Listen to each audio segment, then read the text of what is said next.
भारतामध्ये भरपूर नद्या आहेत. गंगा, गोदावरी, नर्मदा, सिंधू, कावेरी, यमुना, सरस्वती अगणित नद्या आहेत. तरी पण हिंदू सर्वात जास्त गंगेमध्येच अस्थि विसर्जन का करतात, याचं रहस्य आपण समजून घेऊया. त्यासाठी हा व्हिडिओ शेवटपर्यंत पहा.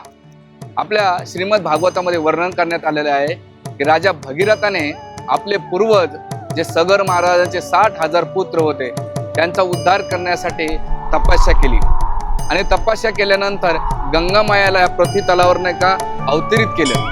अवतरित केल्यानंतर आपले जे पूर्वज होते सगर महाराज 60,000 पुत्र त्यांना नाही का केवळ गंगेच्या पाण्याचा स्पर्श झाला, राखेला स्पर्श झाला तरी त्यांना मोक्ष प्राप्त भेटलेला आहे.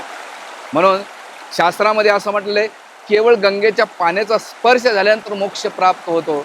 त्यासाठी हे गंगा कोणी साधारण नाही आहे, तर मोक्षदायिनी आहे. तर आपण आपल्या पूर्वजांना, नातेवाईकांना गंगेमध्ये वाहून देत नाही आहेत किंवा त्यांच्यातून मुक्त होत नाही, तर आपण त्यांना मोक्षाच्या मार्गावर पाठवतो, उद्धाराच्या मार्गावर पाठवत असतो. त्यासाठी हिंदू धर्मातला प्रत्येक व्यक्ती त्याला असं वाटते जीवनात एकदा तरी आपण गंगेचं स्नान केलं पाहिजे, आपण दर्शन घेतलं पाहिजे.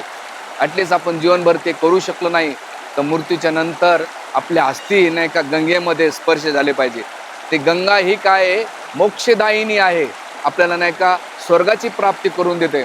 स्वर्गच नाही तर ही साक्षात भगवान विष्णूंचे चरणकमल प्राप्त करून देण्याची शक्ती या गंगामायामध्ये आहे.